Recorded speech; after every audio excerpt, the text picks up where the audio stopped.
हरिः ओम्।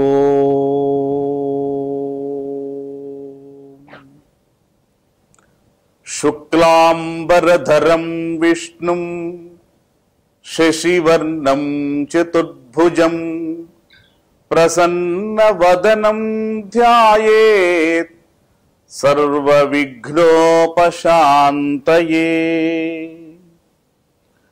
आदित्याय च सोमाय मंगलाय बुधाय च गुरुशुक्रशनिभ्यश्च राहवे केतवे नमः। श्रीकल्याणगुणावहं रिपुहरं दुःस्वप्नदोषापहं गंगास्नानविशेषपुण्यफलदं गोदानतुल्यं नृणाम्। आयुर्वृद्धिदमुत्तमं शुभकरं संतानसम्पत्प्रदम्। नानासुकर्म साधनं नानाकर्म सुसाधनं समुचितं पंचांगमाकर्ण्यताम्। नानाकर्म सुसाधनं समुचितं పంచాంగమాకర్ణ్యతాం. పంచాంగం దాని శ్రవణం ఎంత గొప్పదో మన పూర్వీకులు వివరించారు. అటువంటి కార్యక్రమానికి స్వాగతం. ఈ నూతన సంవత్సర శుభవేళ హేమలంబ నూతన సంవత్సరాది అడుగుపెట్టి తెలుగు నేలంతా సమస్తమైనటువంటి జనులందరికీ శుభాలను చేకూర్చాలని శుభ కామనలతో అందరికీ స్వాగతం చెబుతూ పంచాంగ ప్రవచనము యొక్క ఫలితాన్ని ఏవైతే మన మహర్షులు చక్కగా నిర్దేశించారో వర్ణించారో వాటన్నింటినీ కూడా సమస్త జనులు పొందాలని ఆశిస్తూ అటువంటి పంచాంగంలోని విశేషాలన్నీ ఇప్పుడు మనం తెలుసుకోవటం జరుగుతుంది. పంచాంగం అనేటువంటిది మానవ జీవనంలో చాలా ప్రధానమైనటువంటిది. ఎందుకు అంటే గ్రహాయత్త లోకయాత్ర అని శాస్త్రాలు చెబుతున్నాయి. మానవుడి యొక్క జీవన యాత్ర గ్రహములకు అధీనమై ఉంటుంది. గ్రహములు నక్షత్రములు వాటి యొక్క గమనాన్ని బట్టి సమస్తమైన మానవుల జీవితంలోని సుఖదుఖాలు అలాగే లాభాలు నష్టాలు అనేకమైనటువంటి ఒడిదుడుకులు అన్నీ కూడా ఏర్పడతాయి. కాబట్టి అటువంటి గ్రహ గతిని బట్టి మనం ఏ విధంగా ప్రవర్తించాలి, ఎటువంటి జాగ్రత్తలు తీసుకోవాలి, వీటన్నింటినీ తెలుసుకోవటానికి పంచాంగ విశేషాలని సంవత్సర ప్రారంభంలో మనం చక్కగా శ్రవణం చేస్తాం. వాటిని బట్టి మన జీవితాన్ని సరిదిద్దుకుంటాం. ఉగాది ఒక గొప్ప శుభవేళ. ఎందుకంటే మానవుడికి అందులోనూ తెలుగువాడికి రెండు పండగలు మొదట్లోనూ చివరిలోనూ చక్కగా ఇదిగో ఇలా ఉండాలి మీరు అని తెలియజేస్తున్నాయి. అందులో మొదటిది ఉగాది, చివరిది సంక్రాంతి, మకర సంక్రాంతి.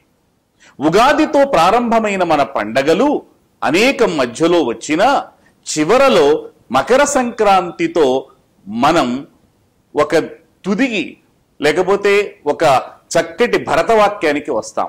ఎందుకుని అంటే చైత్ర శుద్ధ పాడ్యమి నాడు సృష్టి ప్రారంభమయ్యింది అని మనకి శాస్త్రాలు చెబుతున్నాయి. చైత్ర శుద్ధ పాడ్యమి నాడు ప్రారంభమైంది కాబట్టి సృష్టి ఆ ప్రారంభ వేళనే యుగాది అన్నారు. యుగము యొక్క ఆది. ఒక తెలుగు పదం ఉగా అనేటువంటి దానికి సంవత్సరము అని పేరు ఉంది, అని అర్థం ఉంది. కాబట్టి సంవత్సరము యొక్క ప్రారంభ వేళ కాబట్టి ఉగాది అని మారింది. కాబట్టి సంస్కృత శబ్దం యుగాది, అలాగే తెలుగు పదం ఉగా ఆది, ఈ రెండింటి యొక్క అర్థాలను బట్టి చూస్తే సృష్టి ప్రారంభ శుభవేళ ఇదిగో సంవత్సరాది, ఉగాది, యుగాది ఎలా పిలిచినా కూడా ఇది మానవుడి జీవితంలో ప్రారంభ శుభవేళలు. అందుకే తొలి పండగ ఇది. ఇటువంటి తొలి పండగ రోజున అభ్యంగ స్నానం చేసి దైవారాధన చేసుకుని దైవాన్ని చక్కగా మనం అర్చించి ఆ తరువాత నూతన వస్త్రాలను ధరించి అప్పుడు మానవుడి జీవితంలో ఉండే అన్ని రకాల రుచులను తెలియజేసేటువంటి షడ్ రుచులతో కూడిన ఉగాది పచ్చడి తింటాం. అందులోనూ ఏది ప్రధానమైనది? నింబ కుసుమ భక్షణం కుర్యాత్ సంవత్సరాదౌ అంటే సంవత్సర ప్రారంభ వేళ వేప పూతతో చేసిన పచ్చడి తినాలి. అంటే మొదట చేదుతో ప్రారంభమైనటువంటి మానవుడి జీవితం చివరలో ఇందాక మనం అనుకున్నట్టుగా మకర సంక్రాంతి వేళ భోగి రోజున చక్కగా తీయటి పొంగలి తింటాం. అంటే మానవుడి జీవితంలో మొట్టమొదట కష్టాలు చూస్తే ఆ కష్టాల వల్ల అనుభవాలు పొంది కష్టే ఫలి కాబట్టి వాడు చక్కగా రాటుదేలి చివరికి మంచి ఫలితాలను పొందుతాడు అని తెలియజేసేటువంటి సందేశం ఈ పండగల్లో ఉంది. కాబట్టి మొట్టమొదటి పండగ ఉగాది పండగ. ఈ ఉగాది శుభవేళ మానవుడి జీవితాన్ని ఒడిదుడుకుల్ని తెలియజేస్తూ పంచాంగ ప్రవచనం చేయటం, సాయంత్రం వేళలో అందరూ గ్రామ ప్రజలు సమస్తమైనటువంటి సమాజంలో ఉండే వాళ్ళందరూ కూర్చుని ఆ పంచాంగంలో విశేషాలన్నీ తెలుసుకోవటం ఒక గొప్ప సంప్రదాయం.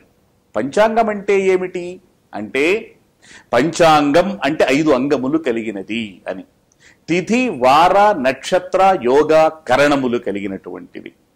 ఒక్కొక్క దాన్ని తెలుసుకోవటం వల్ల మానవుడికి ఒక్కొక్క ఫలితం తెలుస్తుంది. తిథి, వార, నక్షత్ర, యోగ, కరణాలలో తిథి తెలుసు మనందరికీ, వారాలు తెలుసు, నక్షత్రాలు తెలుసు. యోగం, కరణం అనేటువంటి వాటిని పెద్దగా మనం పట్టించుకోం. కానీ యోగం, కరణం అనేటువంటి వాటిని కూడా మన వాళ్ళు పూర్వకాలంలో ప్రతిరోజు చూసుకునేవాళ్ళు. ఎందుకుని అంటే యోగం, కరణం అనేటువంటి వాటి వల్ల కూడా కలిగే ఫలితాలు మానవుడు తెలుసుకోవాలి. యోగం అనేటువంటిది మానవుడి యొక్క ఏ పనిని ఎలా చేయాలి, యోగాద్ రోగ నివారణం. యోగం వల్ల మనం ఎటువంటి రోగాలు పొందుతాం, ఏ యోగంలో ఎటువంటి పనులు చేయటం వల్ల మనకి రోగ నివారణ జరుగుతుంది తెలుసుకోవచ్చు. కరణాత్ కార్యసిద్ధిశ్చ. అలాగే కరణం మనం పంచాంగంలో చూసుకుని ఏదైనా చేసినట్లయితే ఒక కార్యాన్ని, ఒక పనిని సిద్ధి కలుగుతుంది అని. కాబట్టి యోగకరణాలు కూడా పంచాంగంలో భాగాలు. ఇలా 5 చూసుకుని 5 తెలుసుకుని మానవుడి జీవితం గడపటమే పంచాంగం యొక్క ఫలితాలు. అందుకని సంవత్సరాది అంటే సంవత్సరం ప్రారంభంలో పంచాంగం గురించి తెలుసుకోవాలన్నమాట. ఈ సంవత్సరం విచిత్రమైనది. పంచాంగం గురించి తెలుసుకోవటానికి ఈ సంవత్సర ప్రారంభంలో జనులందరికీ కూడా అనేక సందేహాలు. ఏమిటి అంటే అసలు ఈ సంవత్సరం పేరు హేమలంబ సంవత్సరమా లేకపోతే హే విళంబీనా, హేవళంబీనా, ఇటువంటి సందేహాలు ఎన్నో ఉన్నాయి. సంవత్సరాల పేర్లన్నీ అంటే ప్రభవ, విభవ మొదలైనటువంటి 60 సంవత్సరాల పేర్లన్నీ కూడా సంస్కృత శబ్దంతో కూడినటువంటివి, సంస్కృత భాషతో కూడినటువంటివి. అటువంటి ఈ సంస్కృత శబ్దాలకి అర్థాలను తెలియజేస్తూ మనకి ధర్మశాస్త్ర గ్రంథాలు ఎన్నో చెప్పినాయి. ధర్మసింధువు, నిర్ణయ సింధువు ఇవన్నీ. హేమలంబ అని అంటే బంగారపు లంబ అంటే వ్రేలాడేది, తోరణము అని అర్థం. బంగారపు తోరణాలు మన ఇంట్లో కడితే ఎంత శోభాయమానంగా ఉంటుందో దాన్ని తెలియజేసేది. హే వలంబి అంటే వలంబి అంటే అవలంబించేవాడు అంటే ఆశ్రయించేవాడు అని అర్థం. అలాగే విళంబి అనేటువంటి శబ్దాన్ని కూడా కొంతమంది చెప్పారు, అంటే ఆలస్యం చేసేవాడు అని. కానీ వీటన్నింటిలోకి చక్కటి పేరు, శుభనామం ఏంటంటే హేమలంబ. అందుకే శాస్త్రాలలో అధిక శాతం హేమలంబనామ సంవత్సరం అని చెప్పినాయి. అంటే మన ఇళ్లకు బంగారు తోరణాలు ఉండాలి అని ఆశించారు మన ఋషులన్నమాట. అటువంటి హేమలంబ నామ సంవత్సరంలో మనము ఇప్పుడు పంచాంగ ప్రవచనం అలాగే పంచాంగ శ్రవణం తెలుసుకోవాలనుకుంటున్నాం. అయితే పంచాంగంలో ఉండేటువంటి ఈ ఫలితాలన్నింటినీ మనం ఆలోచిస్తే 28వ తేదీని చేసుకోవాలా 29వ తేదీని చేసుకోవాలా సంవత్సరాది ఉగాది అని మళ్ళీ సందేహం కలిగినప్పుడు అనేక రకాలైనటువంటి సిద్ధాంతాలు ఇక్కడ లోకంలో ప్రచారం జరుగుతూ ఉన్నాయి. మనకి పూర్వ పద్ధతి అని, దృక్సిద్ధాంత పద్ధతి అని 2 రకాలు ఉన్నాయి. పూర్వ పద్ధతి అంటే గ్రహ సంచారాలకు సంబంధించిన అయనాంశాలన్నింటినీ కూడా తీసివేసి లెక్క గడితే నిరయణ పద్ధతి అంటారు దాన్ని. పాశ్చాత్య దేశాల్లో ఈ అయనాంశాలు లెక్క కట్టి సాయన పద్ధతిలో పంచాంగ గణన జరుగుతుంది. పంచాంగ గణన అంటే పంచాంగం లెక్క కట్టడం అనేది ఒక్క భారతదేశంలోనే కాదు, ప్రపంచంలో ఆయా దేశాలలో ఆయా పద్ధతుల్లో జరుగుతూ ఉంటాయి. ఈ పూర్వ పద్ధతి ప్రకారం పూర్వం జరిగేవి. కానీ కొంతకాలమైన తర్వాత మన భారతదేశంలో కూడా 1952లో జవహర్లాల్ నెహ్రూ ఆదేశంతో 7 సభ్యుల కమిటీ రూపొందింది. అప్పుడు ఈ గ్రహ గతుల్ని లెక్క కట్టడానికి ఒక పద్ధతిని మన వాళ్ళు ఏర్పాటు చేశారు. అది ఎలా అంటే, గ్రహ వేధశాలల నుండి గ్రహముల యొక్క సూర్య చంద్రుల యొక్క గతుల్ని చూసి దృక్ సిద్ధం అంటే దృక్కు చూపులతో, అంటే మన కంటితో ప్రత్యక్షంగా చూడటం. సూర్యచంద్రుల్ని గ్రహాలని వాటి గతుల్ని మనం ఎలా చూస్తాం అంటే అబ్జర్వేటరీస్, అంటే నక్షత్ర వేధశాలలు ఎక్కడ ఉంటాయో ఆ గ్రహ వేధశాలల్లోకి వెళ్ళి అక్కడ గమనించాలి. అటువంటి ఆ పరిశీలన వల్ల లెక్క కట్టి తెలియజేయటేదే దృక్ సిద్ధాంత విధానం. ఈ దృక్ సిద్ధాంత విధానమే ఇప్పుడు భారతదేశంలో అమల్లో ఉంది. దాని ప్రకారమే చాలా పంచాంగాలు రూపొందుతున్నాయి. ఇప్పుడు పూర్వ పద్ధతి ప్రకారం గణన జరిగినప్పుడు, దృక్ సిద్ధాంతం ప్రకారం గణన జరిగినప్పుడు ఈ రెండింటికి మధ్య కొద్దిగా భేదం ఏర్పడుతోంది. ఆ భేదం వల్లనే తేదీలలో కూడా తేడాలు వస్తున్నాయి. అటువంటి తేడాలు అప్పుడప్పుడు జరుగుతాయి తప్ప ఎప్పుడూ జరగవు. ఈ సంవత్సరం అటువంటి తేడా మనకి పొడసూపింది. దానివల్లనే 28 29 అనే సందేహం కలుగుతోంది. పూర్వ పద్ధతి ప్రకారం 28వ తేదీన పగలు 8:38కి ప్రారంభమైనటువంటి చైత్రశుద్ధ పాడ్యమి 29వ తేదీ అంటే ఉదయం, బుధవారం ఉదయం 7 గంటల వరకు ఉంటోంది. కాబట్టి అమావాస్యతో కూడినటువంటి పాడ్యమిని విడిచిపెట్టి 29వ తేదీని మాత్రమే సంవత్సరాది పర్వదినంగా చేసుకోవాలి అని పూర్వ పద్ధతి ప్రకారం నిర్దేశించారు. కానీ దృక్ సిద్ధాంతం ప్రకారం ఆలోచిస్తే ఆ గణితం ప్రకారం 28వ తేదీ పగలు 8:27 నుండి తెల్లవారుజామున, అదే రోజు తెల్లవారుజామున 5:45 వరకు, 5:45 వరకు పాడ్యమి ఉంటుంది. బుధవారం ఉదయం సూర్యోదయం పాడ్యమి ఉండదు. కాబట్టి ఉగాది 28 జరపాలని దృక్ సిద్ధాంతం ప్రకారం నిర్ణయించారు. ఇదిగో ఈ విధంగా మనకి ఉగాదికి సంబంధించినటువంటి అంశాలు ఉన్నాయి.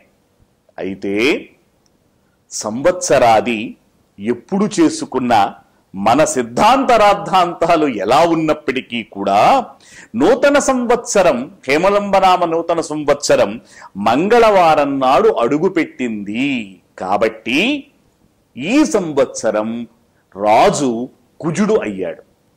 అంటే ఏ వారంలో సంవత్సరాది ప్రారంభమవుతుందో అదిగో ఆ వారానికి సంబంధించినటువంటి గ్రహము రాజు అవుతాడు. మంగళవారం రోజున అడుగుపెట్టింది కాబట్టి హేమలంబనామ సంవత్సరం రాజు కుజుడయ్యాడు. కుజగ్రహ స్వభావ ప్రభావం ఈ సంవత్సరం దేశంలోనూ లోకంలోనూ బాగానే ఉంటుంది. దానివల్ల ఇతర దేశాల కవ్వింపు చర్యలు, కేంద్ర రాష్ట్రాల మధ్య అప్పుడప్పుడు లేదా పాలక ప్రతిపక్షాల మధ్య కొద్దిగా పొరపచ్చాలు, ఇవన్నీ కూడా ఒక యుద్ధ వాతావరణాన్ని ఏర్పరుస్తాయి. ఇదంతా దేనివల్ల అంటే కుజుడు రాజు కావటం వల్ల. అలాగే ఆ ప్రభావం పండేటువంటి వస్తువులు, విక్రయించేటువంటి వస్తువుల మీద కూడా పడుతోంది. ఎర్రని వస్తువుల ధరలన్నీ బాగా మండిపోతాయి. అంటే కందులు, మిర్చి, పగడం, చాండ్రకర్ర, అలాగే బొగ్గు, పెట్రోలు మొదలైనటువంటి వాటి ధరలు రెక్కలు ఎత్తుకుని అవి కూడా ఆకాశం దాకా వెళ్ళవచ్చు. కాబట్టి కుజుడి ప్రభావం వల్ల కొద్దిగా లోకంలో ఒక కలహ వాతావరణం ఏర్పడుతుంది. దీనిని ప్రజలందరూ కూడా గమనించి ఏ గ్రహాన్నైనా దేన్నైనా సరే మనము అనుకూలంగా మార్చుకోవటానికి దైవ స్మరణ, దైవారాధనే గొప్పది. ఈ సంవత్సరంలో నాయకుల్లో 4 శుభులయ్యారు. గ్రహాలలో 9 మంది నాయకులు అంటే నవనాయకులు అంటాం. అందులో 4 శుభులయ్యారు, 5 పాపులయ్యారు. పాపగ్రహాలు 5, 4 శుభగ్రహాలు నవనాయకుల్లో పంచుకున్నారు పదవుల్ని. అందువల్ల ప్రజలందరూ కూడా ఆలోచించవలసింది ఏమిటి అంటే, శుభాధిక్యం కంటే కూడా పాపాధిక్యం కనిపిస్తోంది. శుభుల కంటే కూడా పాపగ్రహాల అధికత కొద్ది కనిపిస్తోంది. అందువల్ల ప్రజలందరూ శాంత చిత్తులవ్వాలి, భక్తి తత్పరులవ్వాలి, దైవారాధనతో శుభాధిక్యాన్ని సాధించాలి. ఎందుకంటే తపసా నా దుర్లభం లోకే అని శాస్త్రాలు చెబుతున్నాయి. అంటే తపస్సు చేస్తే మనకి అసాధ్యం లేదు ప్రపంచంలో. అందువల్ల అటువంటి తపస్సు ప్రజలు చేస్తే అటువంటి ప్రతికూలమైనటువంటి గ్రహాలు కూడా అనుకూలమై ఈ సమాజాన్ని, ఈ లోకాన్ని ఒక చక్కని వాతావరణం నడిపిస్తాయి. ఈ సంవత్సరం మంత్రి శుక్రుడయ్యాడు. దీనివల్ల వర్ష శాతం బాగుంటుంది. ఎందుకంటే శుక్రుడు చక్కటి వర్షాలు కురిపించగలిగిన గ్రహం. కానీ ఒక చక్కటి మనకి జాగ్రత్త వహించవలసిన అంశం ఉంది ఇక్కడ, మంత్రి శుక్రుడు కావటం వల్ల. ఇదేమిటంటే శుక్రుడు ప్రేమను రగులుస్తాడు, అలాగే కామోద్రేకం కలిగించే గ్రహం కాబట్టి స్త్రీలు జాగ్రత్తగా ఉండాలి. కాముకులైన వారి నుంచి కూడా ఆత్మరక్షణకి కాస్త జాగ్రత్తలు వహించాలి. ఇక సస్యాధిపతి రవి అయ్యాడు ఈ సంవత్సరం. దీనికి శాస్త్రాలు ఏం చెబుతున్నాయి అంటే, శూక ధాన్యాని సర్వాణి స్థల ధాన్యాని యానిచ రక్తభూమి సుఫలిత ఎది సస్యాధిపే రవౌ అని చెబుతున్నాయి. అంటే శూకధాన్యాలు, ముక్కు కలిగిన ధాన్యాలు ఉన్నాయి. ఉలవలు, కందులు, శనగలు, వేరుశనగ మొదలైనవన్నీ కూడా బాగా పండుతాయి. ఎందుకంటే రవి సస్యాధిపతి అయ్యాడు కాబట్టి. రక్తభూమి సుఫలిత అంటే ఎర్ర నేలల్లో పంటలు బాగా పండుతాయి. అందువల్ల ఇప్పుడు ఈ సంవత్సరం వాటన్నింటికీ కూడా మంచి రాబడి ఉంటుంది, సాగుబడి బాగా సాగుతుంది, చక్కటి ధరలు కూడా పెరిగి అటువంటి క్రయ విక్రయాల వల్ల సమాజంలో కూడా ధన సంపత్తి కూడా పెరుగుతుంది. మేఘాధిపతి గురువు అయ్యాడు ఈ సంవత్సరం. గురువు శుభగ్రహం, అందులోనూ మేఘాధిపతి అయ్యాడు. అందువల్ల పంటలు సమృద్ధిగా పండే అవకాశం బాగా ఉంది. వెండి బంగారం ధరల్లో ఒడిదుడుకులు ఏర్పడతాయి ఈ సంవత్సరం. కాబట్టి ఈ నవనాయకులు ఈ విధంగా ఉన్నటువంటి ఈ స్థితిలో ఈ సంవత్సరం శుభగ్రహాల కంటే పాపగ్రహాలు ఒకటి అంటే 5 పాపగ్రహాలు ఉండి కాస్త ఆధిక్యం ఉన్నప్పటికీ కూడా శుభ ఆధిక్యం సాధించటానికి ప్రజలందరూ కూడా సమాయత్తం కావాలన్నమాట. అలాగే మనకి ఈ సంవత్సరం కేంద్ర రాష్ట్ర స్థితిగతులు ఆలోచించినట్లయితే అది కూడా మనం జాగ్రత్తగా పరిశీలిస్తే వర్షలగ్నం అంటే రాష్ట్రాన్ని సూచించేటువంటిది వర్షలగ్నం, అలాగే జగల్లగ్నం, ఈ రెండింటినీ కూడా జాగ్రత్తగా మనం కంపారిటివ్గా తులనాత్మకంగా పరిశీలిస్తే ఈ రెండింటి అధిపతులు కూడా కుజ శనులయ్యారు. కుజ శనులు ఇద్దరూ కూడా శత్రువులైతే కావచ్చు గాని సమాన వైరులు వీళ్ళు. అందువల్ల కేంద్ర రాష్ట్ర ప్రభుత్వాల మధ్య ఒక సమతూకం ఏర్పడుతుంది. అప్పుడప్పుడు కూడా నువ్వా నేనా అన్నట్టుగా ఉన్నప్పటికీ కూడా ఒక సమన్వయ ధోరణి వల్ల ఇచ్చిపుచ్చుకునేటువంటి ధోరణి బాగా సాగుతుంది అని చెప్పవచ్చు. అంతేకాదు ఈ సంవత్సరం రాష్ట్ర ప్రభుత్వం కూడా బలంగా ఉండి చక్కటి పరిపాలన అందిస్తుంది అని చెప్పవచ్చు. ఎందుకంటే నైసర్గిక శుభగ్రహమైనటువంటి బుధుడితో కలిసి తృతీయ షష్టాధిపతి కుజుడు స్వక్షేత్రంలో ఉన్నాడు. అందువల్ల రాష్ట్ర ప్రభుత్వం కూడా బలాన్ని పుంజుకుంటుంది. అయితే ప్రతిపక్షాల విమర్శలు కూడా బాగా సాగుతాయి. ఎందుకు అంటే కుజుడు యొక్క బలం వల్ల, కుజుడు రాజు కావటం వల్ల. ధనాధిపతి శుక్రుడు వ్యయంలో ఉచ్చులో ఉన్నాడు. ఇవి కూడా ఈ సంవత్సరం జరిగేటువంటి అనేక రకాలైనటువంటి ప్రభుత్వ కార్యక్రమాలని కూడా సూచిస్తోంది. ఎందుకంటే ఉచ్చులో ఉన్నాడు, వాడు వ్యయ స్థానంలో ఉన్నాడు శుక్రుడు, అందులోనూ శుక్రుడు కాబట్టి నూతన రాజధాని రాష్ట్ర నిర్మాణ వేళ అనేక రకాలైనటువంటి నిర్మాణపరమైనటువంటివి చాలా సమున్నతమైనటువంటి నిర్మాణాత్మకమైనటువంటి కార్యక్రమాలు సాగటం వల్ల ఖర్చు కూడా రాష్ట్రానికి బాగా జరుగుతుంది అని చెప్పవచ్చు. కానీ అటువంటి ఖర్చు శుక్రుడు కావటం వల్ల అవి ప్రపంచ దృష్టిని అలాగే ఒక మంచి కళాత్మకమైనటువంటి దృష్టితో చేసేటువంటి ఈ సత్కర్మల్ని ప్రపంచం కూడా హర్షిస్తుంది అని చెప్పవచ్చు శుభగ్రహం యొక్క ఆధిక్యం వల్ల. అంతేకాదు ధనస్థానానికి గురుగ్రహము యొక్క వీక్షణ పడింది, అందువల్ల ప్రభుత్వానికి ఆదాయం కూడా బాగా వస్తుంది అని చెప్పవచ్చు. అనేక రంగాల నుంచి కూడా ఆదాయం బాగుంటుంది, అందువల్ల ఆదాయం బాగా వస్తుంది. అలాగే నూతనమైనటువంటి నిర్మాణాలు బాగా సాగుతాయి.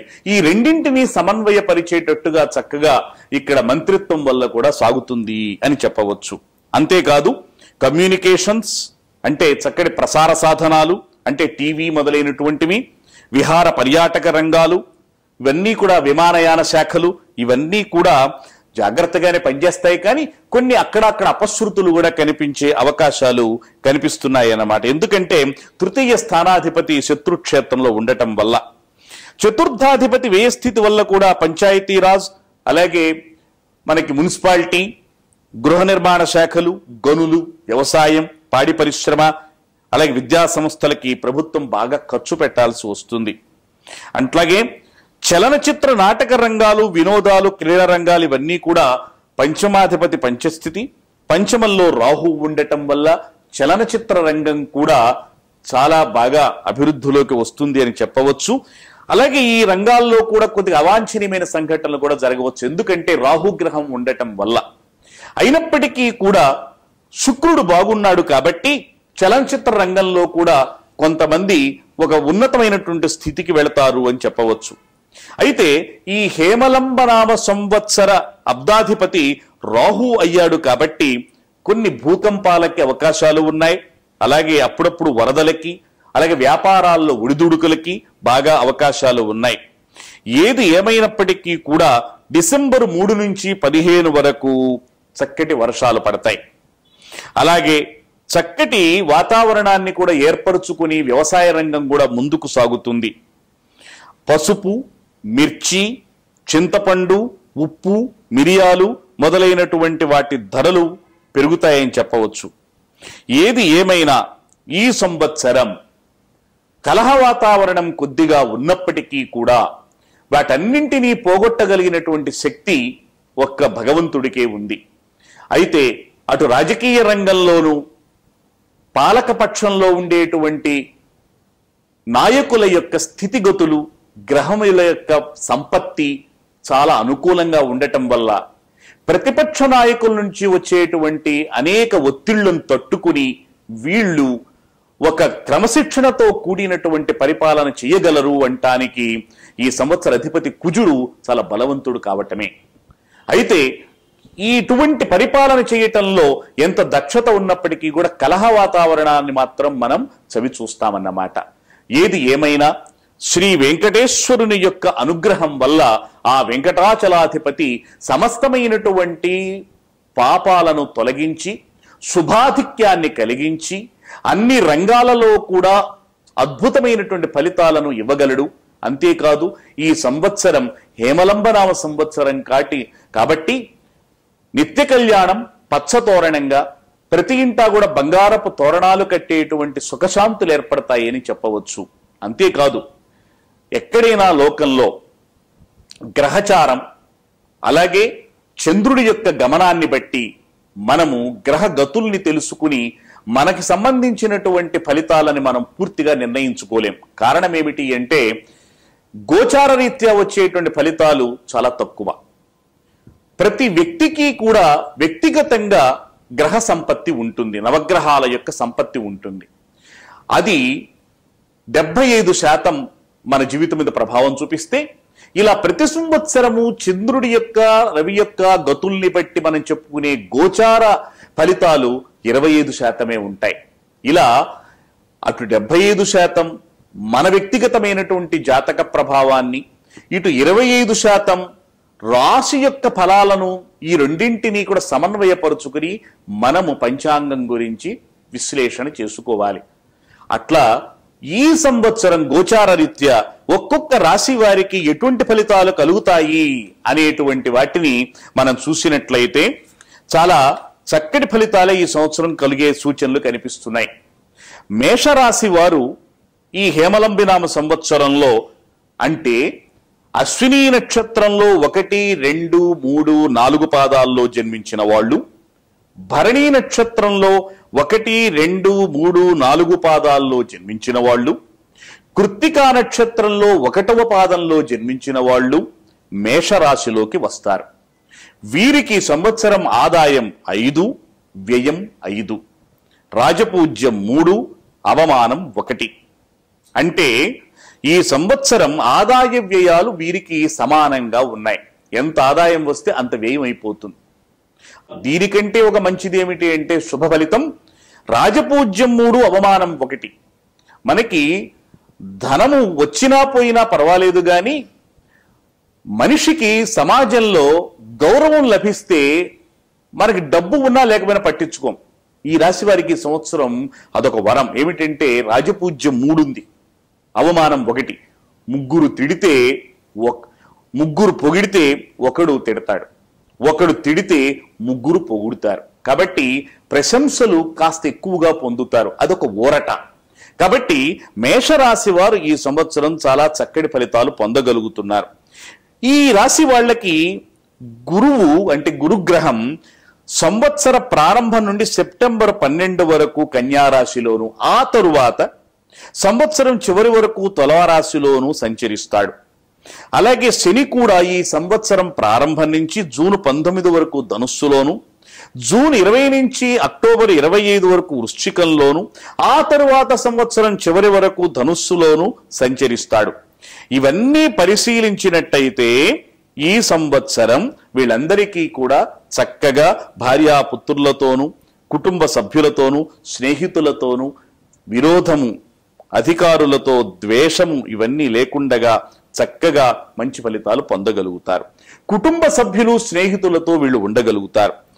ఈ రాశి వాళ్ళకి ఏది ఏమైనా కూడా సమానమైనటువంటి ఫలితాలు లభిస్తాయి. కాబట్టి వీరందరూ కూడా ఈ మేషరాశిలో జన్మించిన వారు అదృష్ట సంఖ్యలైనటువంటి 9, 1, 2, 3, 6 తేదీలు కానీ ఆదివారం, బుధవారం, గురువారాలు కలిసి వచ్చేటట్టుగా ఏదైనా ఒక మంచి కార్యక్రమాన్ని ప్రారంభించవచ్చు. వీళ్ళకి శని, రాహు, కేతువుల వల్ల అరిష్టాలు కలుగుతాయి. కాబట్టి ఈశ్వరుడి యొక్క అభిషేకం, పరమేశ్వరుడి యొక్క అభిషేకం, అలాగే శనివారం పూట శివదర్శనం చేసుకోవాలి. దుర్గా స్తోత్రం, సుబ్రహ్మణ్య స్వామి స్తోత్రాలు చేసుకోవాలి. వీటి ద్వారా కొద్దిగా కలిగేటువంటి అరిష్టాలన్నింటినీ కూడా తొలగింపజేసుకోవచ్చు. ఏది ఏమైనా మేషరాశి వారు ఈ సంవత్సరం సమాజంలో ఒక మంచి ఆదరాన్ని పొందగలుగుతారు అని చెప్పవచ్చు. వృషభ రాశి వారు కృత్తిక 2, 3, 4 పాదాల్లో జన్మించిన వాళ్ళు, రోహిణీ నక్షత్రంలో 1, 2, 3, 4 పాదాల్లో జన్మించిన వాళ్ళు, మృగశిర నక్షత్రంలో 1, 2 పాదాల్లో జన్మించిన వాళ్ళందరూ వృషభ రాశి జాతకులవుతారు. ఈ సంవత్సరం వారికి ఆదాయం 14, వ్యయం 11. చాలా బాగుంది. ఆదాయ వ్యయాలు, ఆదాయం ఎక్కువగా ఉండి వ్యయం తక్కువగా ఉంది. అలాగే రాజపూజ్యం 6, అవమానం 1. కాబట్టి అటు ఆదాయ వ్యయాలు కానీ రాజపూజ్య అవమానాలు కానీ ఈ రెండూ కూడా వీళ్ళకి మంచి ఆనందాన్ని కలిగించే రీతిలో ఉన్నాయి. ఎందుకంటే ఆదాయం ఎక్కువగా ఉంది, రాజపూజ్యం కూడా ఎక్కువగానే ఉంది. కాబట్టి వృషభ రాశి జాతకులకి ఈ హేమలంబనామ సంవత్సరం ఒక చక్కటి స్వర్ణ సంవత్సరమే. వాళ్ళకి హేమలంబనామ సంవత్సరం సార్థకమయ్యింది. వీళ్ళకి సెప్టెంబర్ 12 వరకు గురువు 5వ ఇంట తామ్రమూర్తి, ఆ తరువాత సువర్ణమూర్తి. శని సంవత్సరమంతా కూడా అష్టమంలో లోహమూర్తి. ఈ ఫలితాలన్నీ చూసినట్లయితే వీళ్ళకి ఈ సంవత్సరం ఎంతో చక్కగా ఉంది. పూర్వార్ధం అంటే మొదటి 6 నెలలు కూడా చాలా చక్కగా ఉంటుంది. ఆ తర్వాత కొద్దిగా ఒడిదుడుకులు ఉన్నప్పటికీ కూడా వీళ్ళు తట్టుకోగలుగుతారు. విద్యార్థులు శ్రమపడి ఫలితాలను సాధించగలుగుతారు వృషభ రాశిలో జన్మించిన వాళ్ళు. అంతేకాదు పంటలు కూడా వ్యవసాయదారులకి 2 పంటలు చక్కగా ఉంటాయి. ఎందుకంటే ఆదాయం బాగుంది కాబట్టి. అలాగే ఈ రాశి వాళ్ళందరూ కూడా ఎంతో జాగ్రత్తగా దైవారాధన చేసుకుంటూ తక్కువగా ఉండేటువంటి అరిష్టాలను కూడా పోగొట్టుకుంటే ఈ సంవత్సరం అంతా కూడా ఎంతో జాగ్రత్తగా ఆనందకరంగా ఆహ్లాదంగా గడపవచ్చు. ఈ రాశి వారికి అదృష్ట సంఖ్యలు 6, 3, 4, 5, 8 తేదీలు. బుధవారం, శుక్రవారం, శనివారాలు కలిసి వచ్చేటట్టుగా పనులు చేస్తే అది యోగప్రదమవుతుంది. అంతేకాదు శని దోష నివారణ అంటే అష్టమంలో శని ఉన్నాడు కాబట్టి ఈ రాశి వాళ్ళకి ఆ దోషం నివారించుకోవటానికి అక్టోబర్ చివరి నుంచి కూడా వీళ్ళు పరమేశ్వరుడి అభిషేకాలు జరిపించుకుని శివదర్శనం చేసుకోవటం మంచిది అని మనకి శాస్త్రాలు చెబుతున్నాయి. అట్లాగే మిథున రాశి ఈ సంవత్సరం వీళ్ళకి కాస్త వ్యతిరేకంగా కనిపిస్తుంది. అయినప్పటికీ కూడా మిథున రాశి వారు చక్కటి మానసికమైనటువంటి పరిపక్వతతో వాటిని సాధించవచ్చు, ఆ అరిష్టాల నుంచి బయటపడవచ్చు. మృగశిర నక్షత్రంలో 3, 4 పాదాల్లో జన్మించిన వాళ్ళు, ఆరుద్ర నక్షత్రంలో 1, 2, 3, 4 పాదాల్లో జన్మించిన వాళ్ళు, పునర్వసు నక్షత్రంలో 1, 2, 3 పాదాల్లో జన్మించిన వాళ్ళు మిథున రాశి జాతకులు అవుతారు. ఈ మిథున రాశి జాతకులకి ఈ సంవత్సరం ఆదాయం 2, వ్యయం 11. అంటే ఆదాయం కంటే వ్యయం బాగా ఉంది. అంటే ఆదాయం కంటే వ్యయం ఉంది అంటే వారికి ఎవరో ఒకళ్ళ నుంచి, బంధుమిత్రుల నుంచి కానీ లేకపోతే బ్యాంకు సంస్థల నుంచి కానీ కొద్దో గొప్పో వాళ్ళకి అప్పులు పుడతాయనే అర్థం. కాబట్టి ఆదాయము వ్యయములు కూడా వీళ్ళు ఆలోచించినట్టయితే ఆదాయం తక్కువగా ఉన్న వ్యయం చేస్తున్నారు కాబట్టి వీళ్ళకి ఆ సమయానికి కష్టంలో నుంచి బయటపడటానికి ఎవరో ఒకళ్ళ సహాయం అందుతుందన్నమాట. రాజపూజ్యం 2, అవమానం 4. ఎందుకంటే కాస్త అప్పులు చేయాల్సి వస్తుంది కాబట్టి అవమానం కూడా కొద్దిగా కాస్త వెళ్ళి అడగాలి కాబట్టి ఎవరి దగ్గరికన్నా చిన్నబుచ్చుకోవటం ఉంటాయి, అంతకంటే వేరే ఏమి కాదు. ఈ సంవత్సరం మిథున రాశి వాళ్ళకి సెప్టెంబర్ 12 వరకు గురువు 4వ ఇంట సువర్ణమూర్తి, ఆ తరువాత పంచమంలో లోహమూర్తి. శని సంవత్సరమంతా కూడా సప్తమంలో తామ్రమూర్తి. ఆగస్టు 17 వరకు రాహువు 3వ ఇంట ఉంటాడు, కేతువు నవమంలో ఉంటాడు. ఇలా ఆలోచించినట్లయితే ఈ సంవత్సరం ఈ మిథున రాశి వారికి చక్కటి ఫలితాలు లభిస్తాయి. ఎప్పుడు అంటే వీరు నిరంతరము కూడా దైవారాధన చేసుకోవాలి. ఎందుకంటే ఆదాయ వ్యయాలు, రాజపూజ్య అవమానాలు కొద్దిగా ప్రతికూలతను సూచిస్తున్నాయి కాబట్టి. అందువల్ల ఈ సంవత్సరం మిథున రాశి జాతకులు ఎవరైతే ఉన్నారో వారందరూ కూడా మంచి ఫలితాలు సాధించాలి అంటే అదృష్ట సంఖ్య 5 వీళ్ళకి 1, 3, 6, 8 తేదీలు ఆదివారం, గురువారం, శుక్రవారాలు కలిసి వచ్చేటట్టుగా వీళ్ళు ఏదైనా కార్యం సాధించాలి. యోగప్రదమవుతుంది ఈ 2 కలిసి వచ్చేటట్టు చేస్తే. సంవత్సర ప్రారంభం నుంచే వీళ్ళు గురుదోష నివారణకి శివస్తోత్ర పారాయణ చేసుకోవాలి. అంతేకాదు ఆగస్టు నుంచి రాహుకేతు దోష నివారణకి దుర్గా స్తోత్ర పారాయణ చెయ్యాలి. ఇవన్నీ కూడా మిథున రాశి జాతకులకు ఎంతో యోగాన్ని కలుగజేస్తాయి. అంతేకాదు కర్కాటక రాశి వాళ్ళని పరిశీలించినట్టయితే ఆ తరువాత పునర్వసు 4వ పాదంలో జన్మించిన వాళ్ళు, పుష్యమి 1, 2, 3, 4 పాదాల్లో జన్మించిన వాళ్ళు, ఆశ్లేష నక్షత్రంలో 1, 2, 3, 4 పాదాల్లో జన్మించిన వాళ్ళు కర్కాటక రాశి జాతకులవుతారు. ఈ కర్కాటక రాశి జాతకులకు ఈ సంవత్సరం ఆదాయం 11, వ్యయం 8. కాబట్టి ఈ సంవత్సరం ఆదాయ వ్యయాలు బాగున్నాయి వీళ్ళకి. రాజపూజ్యం 5, అవమానం 4. అందువల్ల కర్కాటక రాశి వారు కొద్దిగా ఆదాయము పెంచుకోగలుగుతారు, రాజపూజ్యం అంటే సమాజంలో కాస్త గౌరవం కూడా పెంచుకోగలుగుతారు. వీళ్ళకి సెప్టెంబర్ 12 వరకు గురువు తృతీయంలో అంటే 3వ ఇంట రజతమూర్తి, ఆ తరువాత చతుర్థంలో సువర్ణమూర్తి. శని సంవత్సరమంతా కూడా షష్ఠంలో 6వ ఇంట సువర్ణమూర్తి. ఆగస్టు 17 వరకు రాహువు 2వ ఇంట, కేతువు 8వ ఇంట తామ్రమూర్తులుగా ఉంటారు. ఏది ఏమైనా ఈ రాశి వారికి సంవత్సరం అంతా కూడా గురు బలం తగ్గింది కొద్దిగా. శని బలం 3 వంతులు ఉంది. రాహువు కేతువుల యొక్క బలం లేనే లేదు. దీనివల్ల శని యొక్క బలం ఉండటం వల్ల ఈ రాశి వాళ్ళకి సామాన్య ఫలితాలు కలుగుతాయి. అయితే విద్యార్థులు కష్టపడితే గాని ఫలితాన్ని పొందలేరు. కారణం ఏమిటి అంటే గ్రహముల యొక్క బలము తగ్గింది కాబట్టి కష్టపడాలి, కష్టించి ఫలితాన్ని సాధించగలుగుతారు. అలాగే అధికారుల యొక్క కొద్దిగా ఆగ్రహావేశాలకు గురయ్యే అవకాశాలు ఉన్నాయి ఉద్యోగులు. ఏది ఏమైనా వ్యవసాయదారులు గాని వ్యాపారులు గాని వీళ్ళందరూ కూడా కర్కాటక రాశిలో జన్మించిన వారు ఈ సంవత్సరం కష్టపడాలి, జాగరూకతతో ఉండాలి, దైవారాధన చెయ్యాలి. అన్ని రాశుల వారి కంటే కూడా ఇది కర్కాటక రాశి వారు అన్ని రంగాల్లో ఉన్నటువంటి వాళ్ళు సామాన్య ఫలితాలు పొందగలుగుతారు ఏతావత ఆలోచించినట్టయితే. ఈ రాశి వాళ్ళకి అదృష్ట సంఖ్య 2, 4, 6, 8, 9 సంఖ్యలు కలిగిన తేదీలతో ఆది, సోమ, శుక్ర, శనివారాలు కలిసి వచ్చేటట్టుగా వీళ్ళు ఏవైనా సరే కార్యములు ప్రారంభించాలి. అప్పుడు వాళ్ళు మంచి ఫలితాలను పొందగలుగుతారు. యోగదాయకం అది.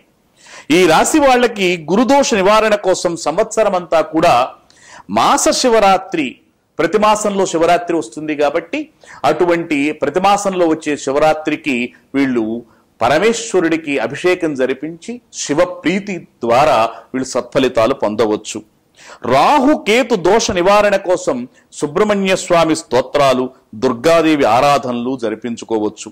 కర్కాటక రాశి తరువాత మనం సింహరాశి యొక్క ఫలితాలను పరిశీలించినట్టయితే మఖా నక్షత్రం 1, 2, 3, 4 పాదాలలో జన్మించిన వాళ్ళు, పుబ్బా నక్షత్రంలో 1, 2, 3, 4 పాదాల్లో జన్మించిన వారు, ఉత్తరా నక్షత్రం 1వ పాదంలో జన్మించిన వారు సింహ రాశి జాతకులవుతారు.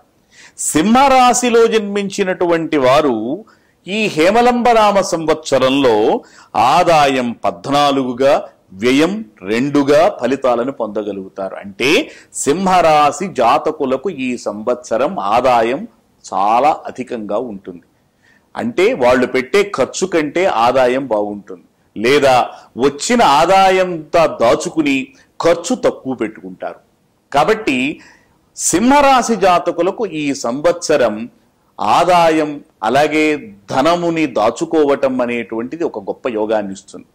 అయితే పక్కనే ఇంకొక చిన్న మైనస్ పాయింట్ కూడా ఉన్నది. ఏమిటి అంటే రాజపూజ్యం 1, అవమానం 7. అంటే రాజపూజ్యం కంటే కూడా అవమానం ఎక్కువగా ఉంది. అందువల్ల వీరి సంపాదనని కాస్త దాన ధర్మాలకు కూడా ఉపయోగించినట్టయితే కాస్త రాజపూజ్యం కాస్త పెరుగుతుందన్నమాట. వీరికి సెప్టెంబర్ 12 వరకు గురువు ద్వితీయంలో అంటే 2వ ఇంట్లో లోహమూర్తి, ఆ తరువాత 3వ ఇంట్లో తామ్రమూర్తి. శని సంవత్సరం అంతా కూడా పంచమంలో రజతమూర్తి, ఆగస్టు 17వ తేదీ దాకా 1వ ఇంట్లో ఉంటాడు. కేతువు సప్తమంలో 7వ ఇంట రజతమూర్తులుగా ఉంటారు. ఏది ఏమైనా ఈ రాశి గురుగ్రహం సంవత్సరం ప్రారంభం నుంచి సెప్టెంబర్ 12 దాకా, కేతువు ఆగస్టు 17 నుంచి కూడా యోగిస్తారు. శని రాహు బలాలు లేవు అని చెప్పవచ్చు. ఈ రాశి వాళ్ళకి శుభాశుభ మిశ్రమ ఫలితాలు కలుగుతాయి అని చెప్పవచ్చు. ఎందుకు అంటే గ్రహ సంపత్తిని బట్టి శుభ అశుభ ఫలితాలు మిశ్రమంగా ఉంటాయి. ముఖ్యంగా ఉపాధ్యాయులకి జూన్ 19 నుంచి అక్టోబర్ దాకా ఒక సంకట కాలం కాబట్టి వాళ్ళు జాగ్రత్తగా ప్రవర్తించాలి. విద్యార్థులు చాలా కష్టపడితే గాని ఫలితాలు లభించవు. వ్యాపారులకు సంవత్సరం చివరిలో కాని లాభాలు చేతికి అందవు. ఇలా చూసినట్టయితే ఈ సంవత్సరం ప్రారంభం నుంచి నవంబరు దాకా కూడా అన్ని రంగాలలో ఉన్నవాళ్ళు జాగ్రత్తలు వహించాలి. రాజకీయ నాయకులకు కొంత గడ్డు కాలం అని చెప్పవచ్చు సింహ రాశి జాతకులైన వాళ్ళకి.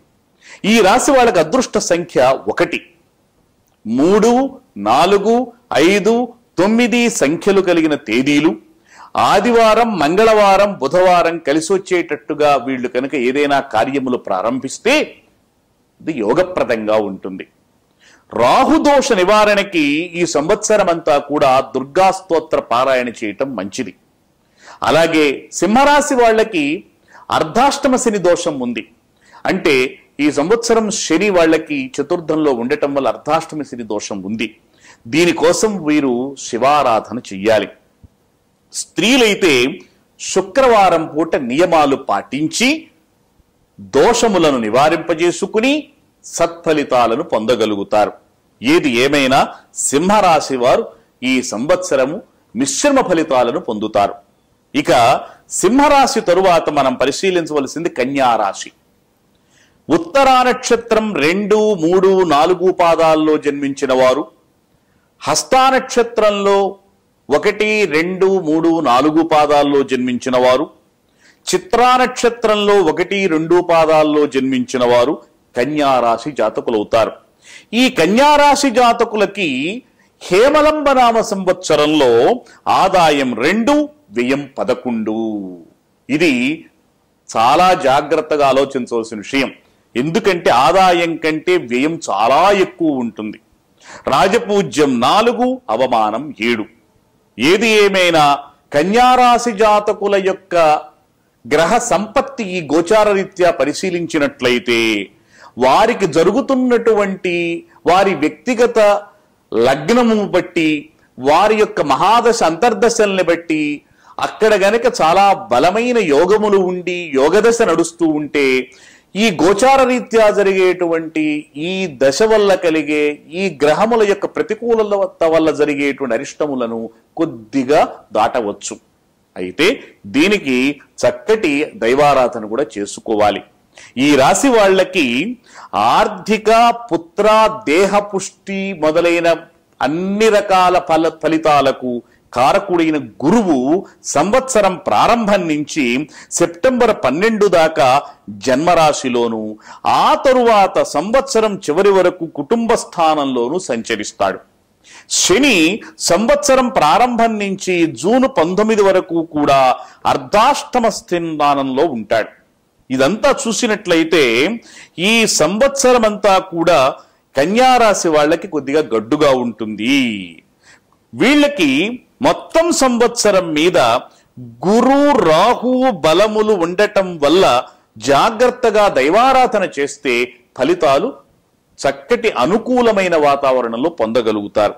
విద్యార్థులు కూడా ఉత్తమ ఫలితాలు సాధించగలుగుతారు. ఇవన్నీ చూసి వ్యవసాయదారుల విషయం పరిశీలించినట్టయితే 2 పంటలు అనుకూలంగా ఉంటాయి. ఎప్పుడు అంటే వీరు చక్కగా దైవారాధన చేస్తే. వీళ్ళకి అదృష్ట సంఖ్య 5. 1, 3, 6, 8 తేదీలు అంటే అటువంటి సంఖ్యలతో కూడినటువంటి తేదీలు, ఆదివారం, బుధవారం, గురువారం, శనివారం కలిసి వచ్చేటట్టుగా వీళ్ళు కనుక కార్యములు ప్రారంభిస్తే అవి యోగిస్తాయి. జన్మదోష నివారణ కోసం వీళ్ళు శివస్తోత్రం చేయాలి. అలాగే వీళ్ళు తిలదానం చేయాలంటే నువ్వులు దానం చేసుకోవాలి. శివ పార్వతుల యొక్క ఆరాధన వీరికి ఎంతో సత్ఫలితాలను ఇస్తాయి. వీరు కన్యారాశి వారు ఆదాయ వ్యయముల యొక్క ప్రతికూలత వల్ల వ్యయం విషయంలో జాగ్రత్తలు వహించవలసిన సంవత్సరం ఇది. ఎందుకంటే ఆదాయం కంటే వ్యయం ఎక్కువగా ఉంది. అలాగే రాజపూజ్యం కంటే అవమానం ఎక్కువగా ఉండటం వల్ల వీరు వాక్స్థానాన్ని చాలా జాగ్రత్తగా నిగ్రహించుకోవాలి. అంటే మాటలు కూడా మితంగా మాట్లాడటం, ఇరుగు పొరుగు వారితో సఖ్యతతో ఉండటం మొదలైనవన్నీ కూడా చేసుకోవాలి. ఇవన్నీ చేసేటప్పుడు ఈ సంవత్సరం యొక్క గోచార ఫలితాలను బట్టి మనము నిరంతరము కూడా దైవాన్ని మనస్సులో ఉంచుకోవాలి. తరువాత తులారాశి.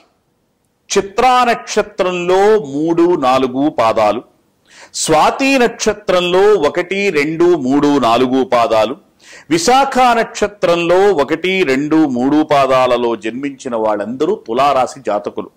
వీరికి ఆదాయం 14, వ్యయం 11.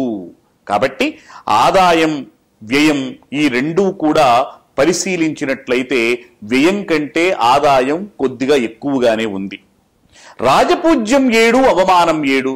ఆ రాజపూజ్య అవమానాలు అంటే మానవమానాలు రెండూ కూడా సరి సమానంగా ఉన్నాయి.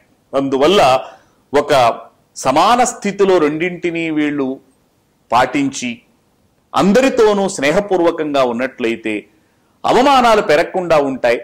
కాస్త వీళ్ళకి గౌరవం, ఆదరాభిమానాలు సమాజంలో లభిస్తాయి. ఎందుకుని అంటే ఈ సంవత్సరం సెప్టెంబర్ 12 దాకా గురువు 12వ ఇంట రజతమూర్తిగా ఉంటాడు. ఆ తరువాత 1వ ఇంట లోహమూర్తిగా ఉంటాడు. శని సంవత్సరం అంతా కూడా 3వ ఇంట తామ్రమూర్తిగా ఉంటాడు. ఆగస్టు 17 దాకా రాహువు 11వ ఇంట ఉంటాడు. కేతువు పంచమంలో అంటే 5వ ఇంట లోహమూర్తి. ఆ తరువాత రాహువు దశమంలోకి, కేతువు చతుర్థంలోకి వస్తారు. ఏది ఏమైనా ఈ సంవత్సరము ఈ రాశి వాళ్ళకి వ్యయస్థానంలో గురు సంచారం, తరువాత జన్మరాశిలోకి రావటం, శని సంవత్సరం ప్రారంభం నుంచి జూన్ దాకా తృతీయంలోను, జూన్ నుంచి అక్టోబర్ దాకా వక్రస్థితిలో ధనస్థానంలోకి వెళ్ళటం వల్ల కూడా వీటన్నింటినీ పరిశీలించినట్టయితే రాహువు లాభస్థాన సంచారం వల్లను ధనాగమం అంటే ధనం బాగా రాబడి, అలాగే రాజ్యస్థాన సంచారం వీటి వల్ల కూడా వీళ్ళకి జాగ్రత్తగా ప్రవర్తించకపోవటం వల్ల అప్పుడప్పుడు కొన్ని అవమానాలు జరుగుతాయి. వీటన్నింటినీ దృష్టిలో పెట్టుకున్నట్లయితే ఈ సంవత్సరం వీరు వాక్స్థానాన్ని నిగ్రహించుకుని ఉండాలి. ఉపాధ్యాయులకి ఒత్తిడి పెరుగుతుంది. వ్యవసాయదారులకి 2 పంటలు సామాన్యంగా ఉంటాయి. పాడి పరిశ్రమ అంటే డైరీ మొదలైన వాటిని నడిపేవాళ్ళు, పౌల్ట్రీలు, ఫైనాన్స్, వడ్డీ వ్యాపారుల వృత్తి, అలాగే న్యాయవాదులకి, వైద్యులకి ఆదాయం నామమాత్రంగా ఉంటుంది అని చెప్పవచ్చు ఈ రాశిలో జన్మించిన వారికి. ఈ రాశి వారు వ్యయ జన్మ గురుదోష నివారణ కంటే గురువు వ్యయంలోను ఆ తర్వాత జన్మరాశిలోకి సంచారం చేయటం వల్ల అటువంటి దోష నివారణకి చక్కగా శివాభిషేకాలు, శివస్తోత్ర పారాయణ మేలును కలిగిస్తాయి. కుటుంబ స్థానంలో శని సంచారం వల్ల ఆ దోష నివారణకి తిలదానం చెయ్యాలంటే నువ్వులు దానం చెయ్యాలి. శనివారాలు ఉండాలి. ఈ రాశి వాళ్ళ అదృష్ట సంఖ్య 6, 5, 7, 9 తేదీలు కలిగినటువంటి బుధ, శుక్ర, శనివారాలు ఏవైతే ఉన్నాయో అటువంటి రోజులలో శుభవేళల్లో కార్యములు ప్రారంభించాలి. అవి యోగప్రదం. అట్లాగే అర్ధాష్టమ కేతుదోష నివారణకి సుబ్రహ్మణ్య స్తోత్రం చెయ్యాలి. స్త్రీలు మంగళ శుక్రవార నియమాలు ఆచరించాలి. అప్పుడు ఈ రాశి వారికి ఎంతో శుభం జరుగుతుంది. వృశ్చిక రాశి వారికి అంటే విశాఖ నక్షత్రంలో 4వ పాదం, అనురాధ నక్షత్రంలో 1, 2, 3, 4 పాదాలు, జ్యేష్ఠ నక్షత్రంలో 1, 2, 3, 4 పాదాల్లో జన్మించినటువంటి వారు ఎవరైతే ఉన్నారో వృశ్చిక రాశి జాతకులు వారికి ఆదాయం 5, వ్యయం 5, రాజపూజ్యం 3, అవమానం 3. చాలా అద్భుతంగా ఉంది వీళ్ళకి. ఎందుకంటే రాజపూజ్య అవమానాలు సమానంగా ఉన్నాయి, అలాగే ఆదాయ వ్యయాలు సమానంగా ఉన్నాయి. వీరి జీవన విధానం ఈ సంవత్సరం సమానంగా ఒడిదుడుకులు లేకుండగా అలా సాగిపోతుంది వృశ్చిక రాశి వారికి. వీరికి సెప్టెంబర్ 12 దాకా గురువు ఏకాదశంలో సువర్ణమూర్తి, ఆ తర్వాత వ్యయంలోకి వెళతాడు. శని సంవత్సరమంతా కూడా ద్వితీయంలో రజతమూర్తి. ఆగస్టు 17 దాకా రాహువు 10వ ఇంట ఉంటాడు. కేతువు చతుర్థంలో సువర్ణమూర్తి.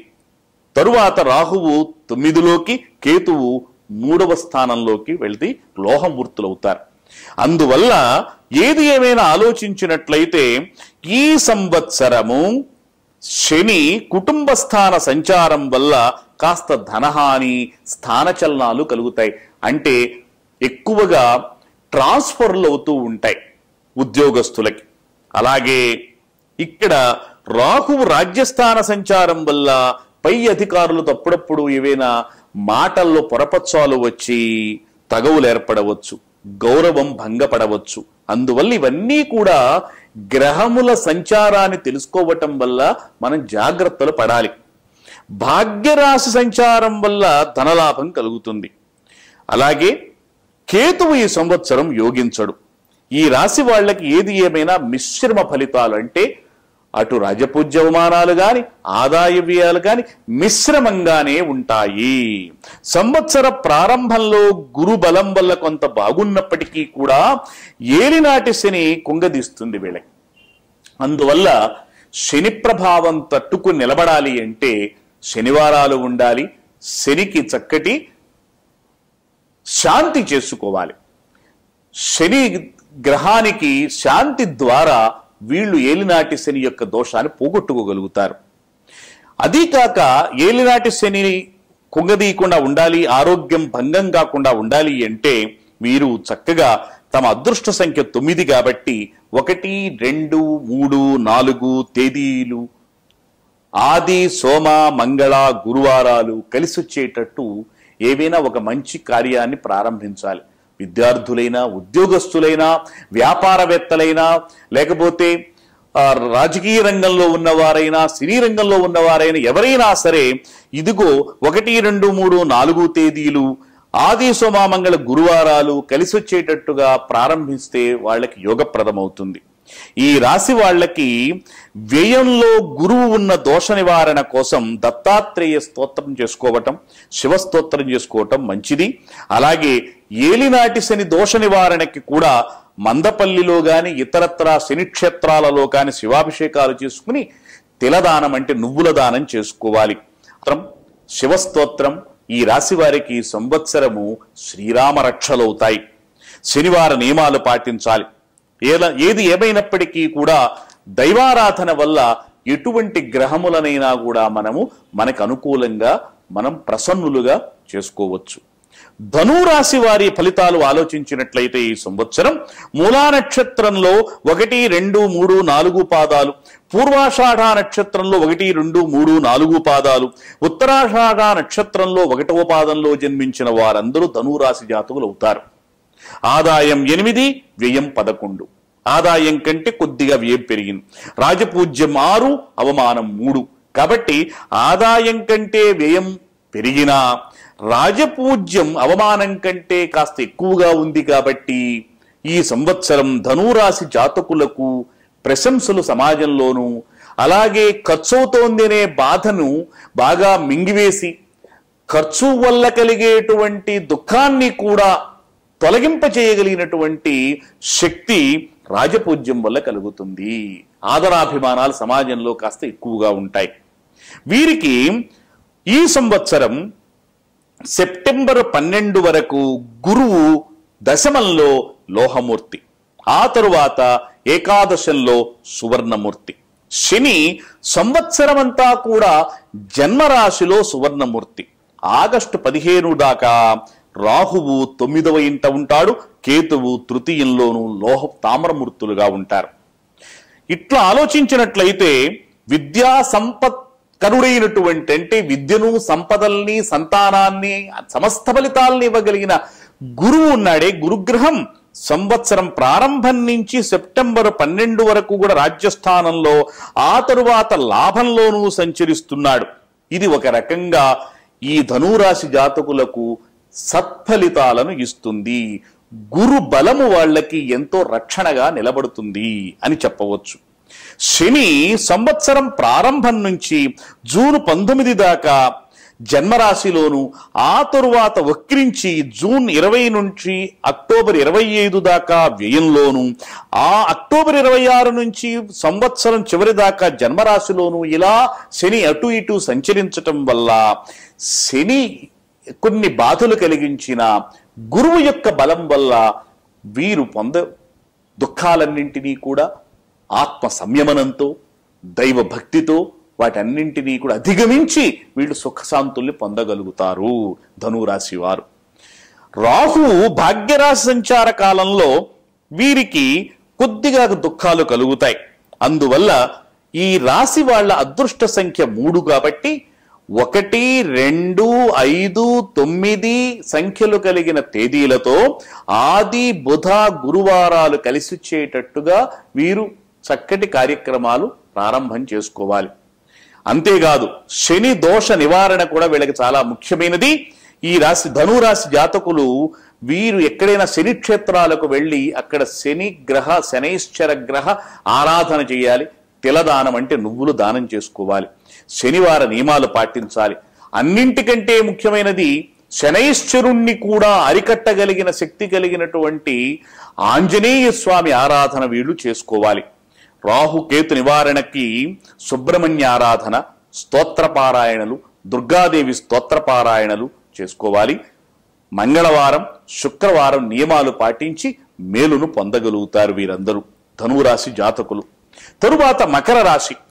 ఉత్తరాషాఢ నక్షత్రంలో 2, 3, 4 పాదాలు, శ్రవణ నక్షత్రంలో 1, 2, 3, 4 పాదాలు, ధనిష్ఠా నక్షత్రంలో 1, 2 పాదాలు, వీటిల్లో జన్మించిన వారందరూ మకర రాశి జాతకులవుతారు. మకర రాశి జాతకులు ఈ సంవత్సరం పొందే ఫలితాలు ఎలా ఉన్నాయంటే ఆదాయం 11, వ్యయం 5, రాజపూజ్యం 2, అవమానం 6. అంటే 2 ప్రశంసిస్తే 6 చిత్కరిస్తారు. అయినా కూడా ఊరడింపు ఏమిటంటే ఈ సంవత్సరం ఆదాయం వ్యయం కంటే ఎక్కువగా ఉంటుంది. కాస్త మనకి ఎవరన్నా ఒకళ్ళిద్దరు తిట్టినా ఆదాయం కాస్త బాగుండేట్టయితే పొందగలుగుతాడు. అటువంటి ఒక చక్కటి ఊరట ఈ సంవత్సరంలో మకర రాశి వారికి కలుగుతోంది. వీరికి సెప్టెంబర్ 12 దాకా గురువు భాగ్యంలో సువర్ణమూర్తి సంవత్సరం, ఆ తరువాత 10వ ఇంట్లో రజతమూర్తి. శని ఈ సంవత్సరం 12వ ఇంట లోహమూర్తి.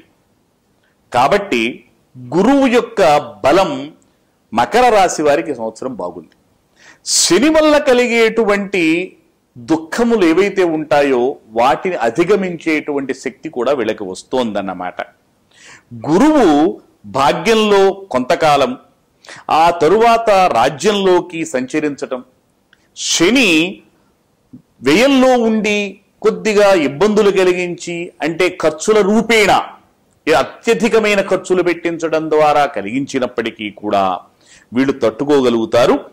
ముఖ్యంగా రాజకీయ నాయకులు, అలాగే న్యాయవాదులకు, వ్యాపారులకు, అలాగే సినీ రంగంలో కళారంగాల్లో ఉండేవాళ్ళు, చేతి వృత్తుల వాళ్ళు, వాళ్ళ రంగాలలో గురువు యొక్క బలం వల్ల వీళ్ళు చక్కటి కీర్తిని పొందగలుగుతారు. అంటే వీరు మంచి గుర్తింపు ద్వారా లాభాలు కూడా పొందగలుగుతారు. ఎందుకంటే గురువు భాగ్యంలోనూ రాజ్యంలోనూ సంచరిస్తున్నాడు. అందువల్ల మకర రాశి జాతకులకు ఈ సంవత్సరం గురుబలం బాగుద్ది. ఈ రాశి వారికి అదృష్ట సంఖ్య 8. 3, 5, 6, 7, 8 సంఖ్యలు కలిగిన తేదీలతో సోమ, మంగళ, శుక్రవారాలు కలిసి వచ్చేటట్టుగా పనులు చెయ్యాలి. అవి యోగప్రదం. శని దోష నివారణ, ఎందుకంటే వ్యయంలో శని సంచారం చేస్తున్నాడు ఈ రాశి జాతకులు ఈ సంవత్సరం అంతా కూడా. అందువల్ల శని దోషం నివారించుకోవాలి అంటే శివాభిషేకం చేసుకోవాలి, నువ్వులు దానం చెయ్యాలి, శివస్తోత్ర పారాయణలు చెయ్యాలి. ఇవన్నీ కూడా మకర రాశి జాతకులకు గురు బలంతో పాటు దైవ బలం కూడా కలగలసి శని వల్ల కలిగేటువంటి కొన్ని అరిష్టాలను పోగొట్టి ఇంకా వాళ్ళకి సుఖశాంతులు కలుగుతాయన్నమాట. కుంభరాశి జాతకులు ధనిష్ట 3, 4 పాదాలు, శతభిషం 1, 2, 3, 4 పాదాలు, పూర్వాభద్ర 1, 2, 3 పాదాల్లో జన్మించిన వాళ్ళందరూ కుంభరాశి జాతకులు. ఈ జాతకులకి, కుంభరాశిలో జన్మించిన వారికి ఈ హేమలంబనామ సంవత్సరంలో ఆదాయం 11, వ్యయం 5, రాజపూజ్యం 5, అవమానం 6. అంటే ఆదాయం వ్యయం కంటే చాలా ఎక్కువగా ఉంది. రాజపూజ్యం అవమానాలకి పెద్ద తేడా కనిపించటం లేదు. రాజపూజ్యం కంటే అవమానం కాస్త ఎక్కువగా ఉందంతే. కాబట్టి కుంభరాశి జాతకులు ఈ సంవత్సరం సుఖవంతులు అని చెప్పవచ్చు. వారికి సెప్టెంబర్ 12 దాకా గురువు అష్టమంలో తామ్రమూర్తి, ఆ తర్వాత భాగ్యంలో లోహమూర్తి. శని సంవత్సరం అంతా కూడా ఏకాదశంలో సువర్ణమూర్తి. అంటే శని చాలా అనుకూలంగా ఉన్నాడు కుంభరాశి వారికి. అదీకాక కుంభరాశికి అధిపతి కూడా శని. కాబట్టి ఈ జాతకులకు శని బలం ఈ సంవత్సరం బాగుంది అని చెప్పవచ్చు. ఈ రాశి వాళ్ళకి గురు బలం కంటే కూడా శని బలం బాగా ఉండటం వల్ల ధన నష్టం, అలాగే ఆరోగ్య భంగం లాంటివి చిన్నవి జరిగినా అవి గురువు యొక్క సంచారం వల్ల, గురువు యొక్క కాస్త ప్రతికూలత వల్ల జరిగిందని గ్రహించి గురు గ్రహము యొక్క అనుకూలత కోసం గురువు ఆరాధన చెయ్యాలి. అంటే వీరు చక్కగా విష్ణు సహస్రనామ పారాయణ చేసుకోవాలి. విష్ణువాలయాలకు వెళ్ళి అక్కడ విష్ణుమూర్తి ఏవైతే ఉన్నాయో వాటన్నింటిని ఆరాధన చేసుకోవటం, వెంకటేశ్వర స్వామి దర్శనం చేసుకోవటం, వీటన్నింటి ద్వారా వీరు సత్ఫలితాలను పొందగలుగుతారు. ఈ రాశి వారికి అదృష్ట సంఖ్య 8. 2, 3, 6, 9 సంఖ్యలు కలిగిన తేదీలతో మంగళ, శుక్ర, సోమవారాలు కలిసి వచ్చేటట్టుగా పనిచేసి కార్యములు ప్రారంభించి వీళ్ళు మేలు పొందగలుగుతారు, లాభాలు పొందగలుగుతారు. అంతేకాదు వీళ్ళు దుర్గాస్తోత్ర పారాయణ, సుబ్రహ్మణ్య ఆరాధన చెయ్యాలి. ఇవన్నీ ఇదిగో ఈ కుంభరాశి జాతకులకు అద్భుతమైన ఫలితాలు ఇవ్వగలుగుతాయి. మీనరాశి 12 రాశులలో కూడా చివరి రాశి. ఇది చరరాశి. పూర్వాభాద్ర 4వ పాదం, ఉత్తరాభాద్ర 1, 2, 3, 4 పాదాలు, రేవతి 1, 2, 3, 4 పాదాలు. వీటిల్లో జన్మించిన వారు ఎవరైతే ఉన్నారో వారందరూ మీనరాశి జాతకులు. మీనరాశి జాతకులకు ఈ హేమలంబనామ సంవత్సరంలో ఆదాయం 8, వ్యయం 11. అంటే ఆదాయం కంటే వ్యయం కాస్త ఎక్కువగా ఉంది. రాజపూజ్యం 1, అవమానం 2. అది కూడా అంత ఎక్కువ తేడాతో లేదు.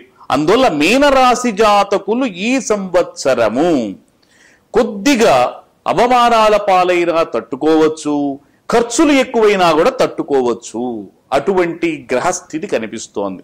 ఎందుకంటే ఈ సంవత్సరంలో సెప్టెంబర్ 12 వరకు గురువు సప్తమంలో రజతమూర్తి, ఆ తరువాత అష్టమంలో తామ్రమూర్తి.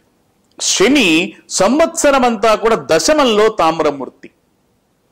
ఆగస్టు 17 దాకా రాహువు షష్ఠంలోను, కేతువు 12వ ఇంట తామ్రమూర్తులుగా ఉండి మళ్ళీ ఆ తరువాత రాహువు పంచమంలోను, కేతువు ఏకాదశం లోహమూర్తులయ్యారు. ఇలా ఆలోచిస్తే ఈ సంవత్సరము మీనరాశి జాతకులకు గురువు కంటే కూడా శని నిలబడి రక్షిస్తున్నాడు అని చెప్పవచ్చు. ఇట్లా శని సంవత్సరం మొదటి నుంచి కూడా జూన్ 19 దాకా రాజ్యస్థానంలోను, జూన్ నుంచి అక్టోబర్ 25 వరకు వక్రంతో భాగ్యంలోకి వెళ్ళి మళ్ళీ తరువాత సంవత్సరం అంతా కూడా రాజ్యస్థానంలో సంచరిస్తూ శని తన సంచారం ద్వారా మీనరాశి జాతకులకు చక్కటి రక్షణ కల్పిస్తున్నాడు. అందువల్ల ఈ రాశి వారు విద్యార్థులు కష్టపడితే ఫలితాలు సాధించే అవకాశం ఉంది. అంటే కష్టపడాలి, కష్టపడితేనే ఫలితాలు వస్తాయి. అంతేకాదు ఉపాధ్యాయులు కానీ ఇంకా ఇతర ఉద్యోగులు కానీ స్థానచలనాలు పొందే అవకాశాలు ఉన్నాయి. అంటే ట్రాన్స్ఫర్లు బాగా అవుతూ ఉంటాయి. వైద్యులు, న్యాయవాదులు తమ తమ వృత్తి ధర్మాలను బాగా పాటిస్తూ గౌరవాన్ని పొందగలుగుతారు. అలా కాకపోతే, జాగ్రత్త వహించకపోతే గౌరవ భంగం అయ్యే ప్రమాదం ఉంది. ఏది ఏమైనప్పటికీ కూడా శనిగ్రహం యొక్క బలాన్ని ఆధారంగా చేసుకుని గురువుని కూడా తమకు అనుకూలంగా మలుచుకోవటం కోసం వీరు తమ అదృష్ట సంఖ్య 3 అయింది కాబట్టి 1, 2, 5, 9 తేదీలు ఆది సోమ గురువారాలు కలిసి వచ్చేటట్టు తమ తమ పనులలో మంచి మంచి కార్యములను ప్రారంభించి సత్ఫలితాలను, సుఫలితాలను పొందవచ్చు. ఈ రాశి వాళ్ళకి అష్టమంలో గురువు యొక్క దోషాన్ని నివారించటం కోసం ఈశ్వరార్చన చేయాలి, త్రేయ స్తోత్రం చేసుకోవాలి. అంతేకాదు ఇంకా శని రాజ్యస్థానంలో ఉన్నప్పుడు కలిగే అల్ప దోషం నివారణకు కూడా వీరు శనివార నియమాలు పాటించాలి. ఇవన్నీ కూడా ఈ మీనరాశి వారికి చక్కటి ఫలితాలను ఇవ్వగలిగినటువంటి తరణోపాయాలన్నమాట. ఇలా మనకి గ్రహాయత్త లోకయాత్ర అని శాస్త్రములు చెప్పినట్లుగా గోచార రీత్యా కలుగుతున్నటువంటి గ్రహముల సంచారం వల్ల ఏ ఏ ఫలితాలైతే మనం చెప్పుకున్నామో ఇవన్నీ కూడా ఆయా వ్యక్తుల యొక్క జన్మకాలంలో ఉన్నటువంటి గ్రహ సంపత్తిని బట్టి ఇప్పుడు జరుగుతున్నటువంటి యోగ దశలు ఏవైతే ఉన్నాయో ఆ దశా భుక్తుల్ని రెండింటినీ సమన్వయపరుచుకుని చక్కటి దైవారాధనతో, దైవబలంతో దుఃఖాలను అధిగమించవచ్చు. మనకి మానవుడు ఏవైతే కోరుకుంటాడో సుఖశాంతులు వాటిని పొందవచ్చు.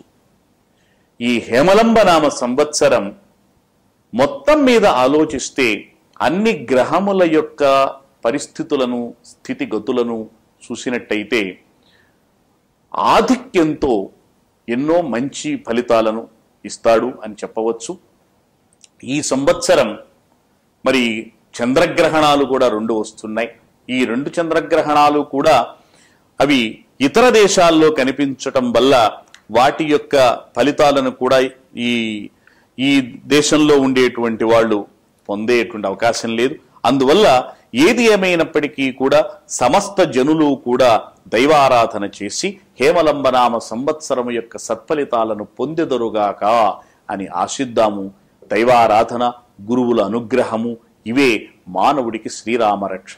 సర్వే జనా సుఖినో భవంతు, సమస్త సన్మంగళాని భవంతు, మా కశ్చిత్ దుఃఖ భాగ్ భవేత్. ఓం శాంతి శాంతి శాంతి.